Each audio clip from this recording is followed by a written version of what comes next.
Early life and formative years. George Washington entered the world at 10 a.m. on February 22, 1732, at the Pope's Creek Plantation in Westmoreland County, Virginia. He was the eldest of 6 children born to Augustine Washington, a prosperous Virginia landowner, and his second wife, Mary Ball Washington. Beyond his immediate siblings, George also grew up with 4 older half-siblings from his father's previous marriage. While historical records offer only a glimpse into his earliest years, it is known that he spent much of his childhood at Ferry Farm, a family estate situated along the Rappahannock River. He likely received his formal education in nearby Fredericksburg, where he showed a natural brilliance in practical sciences, specifically excelling in geometry, trigonometry, and the art of map-making. Tragedy struck the family in 1743 when Augustine died unexpectedly. At just 11 years old, George inherited Ferry Farm along with 10 enslaved individuals. Because he was too young to manage the estate alone, he moved to Mount Vernon to live with his eldest half-brother, Lawrence Washington, born 1718. George deeply admired Lawrence, viewing him not only as a surrogate father, but also as a mentor and his closest confidant. George's mathematical talent eventually steered him toward land surveying, a profession that offered a respectable path to both wealth and social standing in colonial Virginia. In 1748, at the age of 16, he embarked on his first major expedition into the Shenandoah Valley to survey the vast holdings of his influential neighbor, Thomas, Lord Fairfax.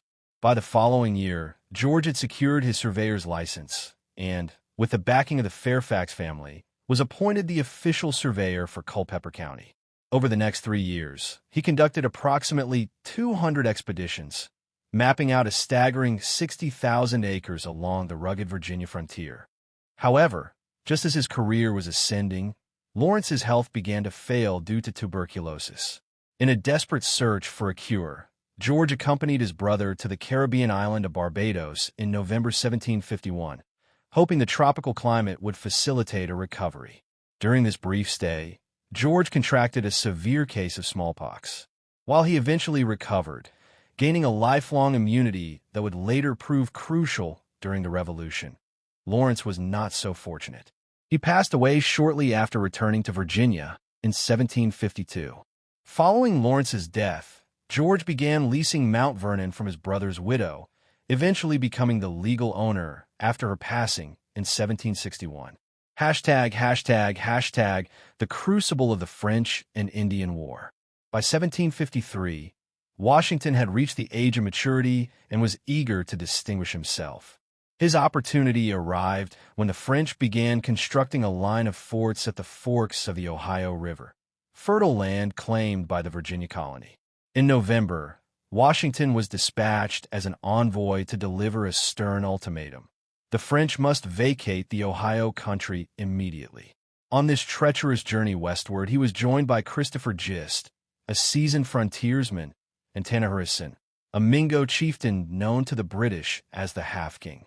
It was Tanaharisan who bestowed upon Washington the Seneca name Canota Corius, meaning devourer of villages, a reference to Washington's great-grandfather who had participated in the displacement of Native Americans in Virginia. The party arrived at the French-held Fort LeBoeuf during a punishing snowstorm. Although the French commander received them with formal courtesy, Washington's demands were flatly rejected. The return trip to Virginia nearly cost Washington his life.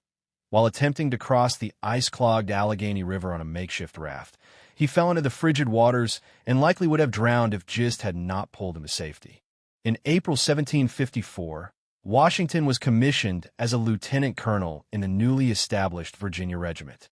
He returned to the Ohio country with 159 men to once again challenge French encroachment.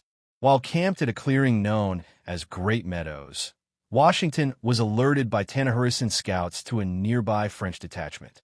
On the morning of May 28, 1754, Washington and his allies ambushed the French camp. The skirmish was brief but bloody, resulting in the death of several French soldiers, including their commander, Joseph Coulon de Jumonville. Anticipating a counterattack, Washington's men hastily built a crude fortification named Fort Necessity. However, when the French struck back on July 3rd, the fort proved indefensible. After 8 hours of intense fighting, Washington was forced to surrender, though he negotiated terms that allowed his surviving men to return to Virginia. This small frontier clash served as the spark for a global conflagration, the 7 Years' War, 1756 to 1763. The following year, British Brigadier General Edward Braddock arrived in Virginia with 2 regiments of regulars, intent on seizing Fort Duquesne and expelling the French. Washington joined the expedition as Braddock's aide-de-camp, though he spent much of the campaign suffering from a debilitating bout of dysentery. He was present, however, on July 9, 1755, when the British column was ambushed by French and indigenous forces at the Battle of the Monongahela. Despite having 2 horses shot out from under him and 4 bullets pierce his clothing, Washington remained unharmed. He demonstrated remarkable composure, rallying the panicked British troops and organizing a retreat. The ambush was a disaster, with over 800 casualties, including General Braddock, who was mortally wounded. In the wake of the defeat, Washington was promoted to colonel and given command of the entire Virginia regiment, tasked with defending the colony's vulnerable western border. In 1758, he participated in the Forbes expedition, which finally succeeded in capturing Fort Duquesne without a fight. This victory helped turn the tide of the war in favor of the British. #### marriage and the life of a planter. Frustrated by the British military's refusal to grant him a regular commission, Washington resigned his post and returned to Mount Vernon. In 1758, he won a seat in the House of Burgesses, and in January of the following year, he married Martha Dandridge Custis, a wealthy and charming widow. The marriage significantly elevated Washington's social and financial status, giving him control over the 18,000-acre Custis estate and 84 enslaved people. Though George and Martha never had biological children, leading some historians to speculate that his earlier smallpox infection had left him sterile, he became a devoted stepfather to Martha's children, John Jackie Parke Custis and Martha Patsy Parke Custis. He would eventually endure the heartbreak of outliving both children. Patsy died of an epileptic seizure at age 17, and Jackie died of camp fever in 1781 while serving at Yorktown. In his later years, Washington found immense solace in helping to raise Jackie's own children. Throughout the 1760s, Washington focused his energy on Mount Vernon, transitioning the estate's primary crop from tobacco to wheat. This operation relied on the labor of hundreds of enslaved people. Over his lifetime, a total of 577 enslaved individuals lived and worked on his properties. While contemporary accounts suggest Washington was not considered cruel by the horrific standards of the 18th century, the reality for those he enslaved was one of hardship. Inadequate rations, cramped living quarters, and constant surveillance. Washington did not hesitate to use corporal punishment or sell individuals who attempted to escape their bondage. Over time, particularly during the Revolution, Washington's views on slavery began to shift, and he eventually came to view the institution as morally abhorrent. Despite this internal conflict, he took no public steps toward abolition and continued to profit from enslaved labor until his death. As Washington managed his estate, the political climate between Britain and the colonies reached a breaking point. Disputes over colonial rights, specifically the lack of consent regarding taxes like the Stamp Act and Townshend Acts, ignited civil unrest and violence, such as the Boston Massacre of 1770. Washington's stature as a leading Virginian propelled him to the forefront of the Patriot movement. In 1774, he served as a delegate to the First Continental Congress, and by 1775, following the bloodshed at Lexington and Concord, he was ready to lead the colonies in open rebellion. #### Commander-in-Chief of the Revolution. On June 14, 1775, the Second Continental Congress established the Continental Army and appointed Washington as its commander-in-chief. This choice was both strategic and political. Washington possessed genuine combat experience, and as a Virginian, his leadership helped unify the southern colonies with the rebellion in New England. By July, Washington arrived at the military headquarters in Cambridge, Massachusetts, to oversee the siege of Boston. He was initially appalled by the lack of discipline among the colonial militias, which he described as little more than a mixed multitude.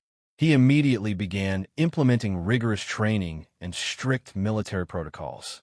The siege finally broke in early 1776 after Colonel Henry Knox completed an epic journey to deliver heavy artillery from Fort Ticonderoga.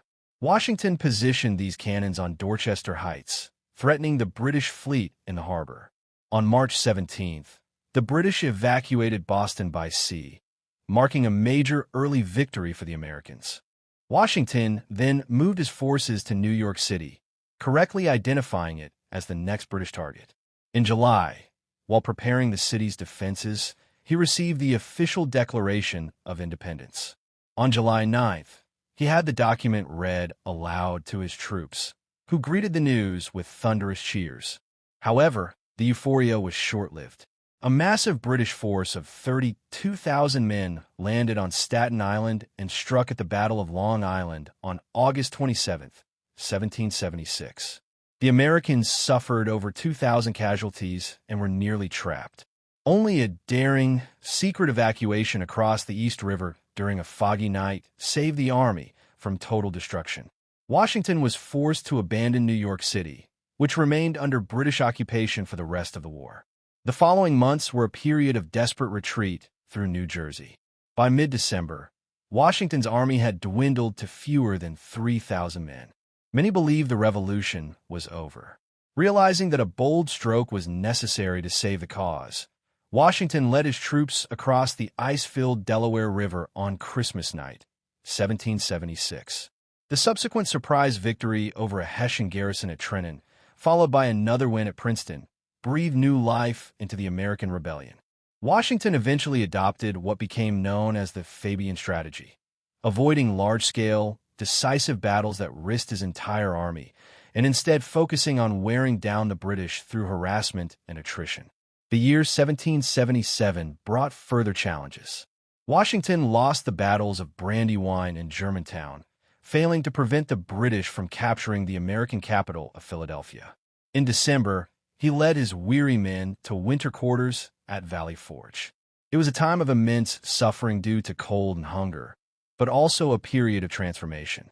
Under the tutelage of Baron Friedrich von Steuben, the soldiers were forged into a professional fighting force. When they emerged in June 1778, they proved their mettle by fighting the British to a draw at the Battle of Monmouth. The entry of France into the war as an American ally changed the strategic landscape. For the next 2 years, the conflict shifted primarily to the south. In late 1781, Washington saw an opportunity to end the war. He moved a combined Franco-American force south to trap Lord Charles Cornwallis at Yorktown, Virginia. With the French Navy blocking any escape by sea, Cornwallis surrendered on October 19, 1781. This effectively ended the fighting, and the Treaty of Paris in 1783 officially recognized the independence of the United States. #, a republic in crisis. In a move that stunned the world, Washington resigned his commission in December 1783 and returned to Mount Vernon, seeking the quiet life of a farmer. However, the young nation was struggling under the Articles of Confederation. The federal government was too weak to collect taxes, regulate trade, or maintain order, a weakness highlighted by the outbreak of Shays' Rebellion in 1786. Convinced that the nation was on the brink of anarchy, Washington reluctantly agreed to preside over the Constitutional Convention in Philadelphia in May 1787. His presence lent the proceedings essential legitimacy. The convention produced the U.S. Constitution, creating a stronger federal framework and the office of the presidency. There was no doubt who would fill that role. Washington was the only figure with the universal trust of the people. In 1789, he was unanimously elected as the first president of the United States, with John Adams as vice president. He was inaugurated on April 30th, 1789, at Federal Hall in New York City, acutely aware that his every action would set a precedent for generations to come. Hashtag the presidency. Washington's 2 terms were characterized by the same deliberation and caution he had shown on the battlefield. He was careful to avoid the trappings of royalty, choosing the simple title Mr. President. However, he could not prevent the emergence of bitter political divisions within his own cabinet.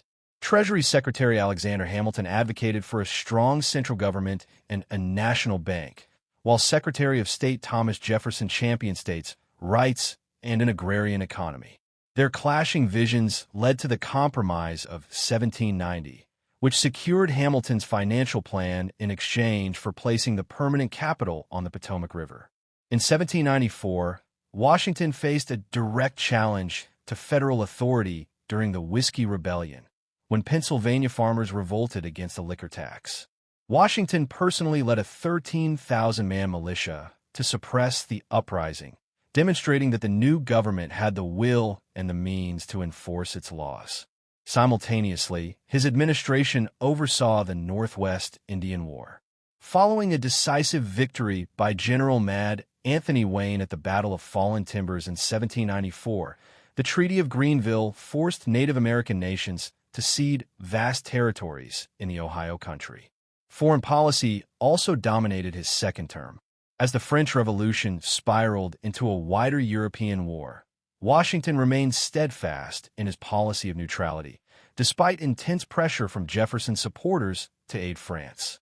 This stance, combined with the 1794 Jay Treaty, which sought to avert war with Britain by strengthening economic ties, further fueled the partisan divide between Hamilton's Federalists and Jefferson's Democratic Republicans.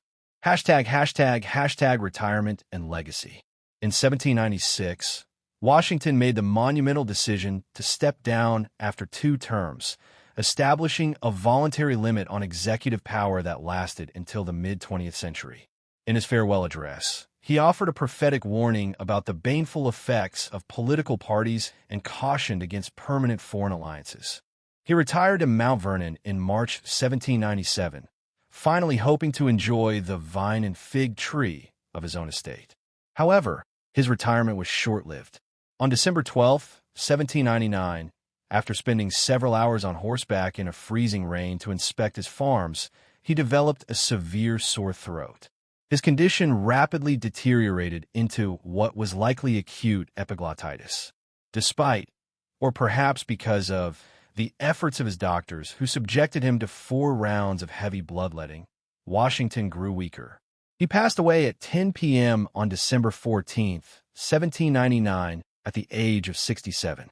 His death prompted an outpouring of grief across the globe, as he was remembered as the man who had led his country to independence and then walked away from power to ensure its survival as a republic.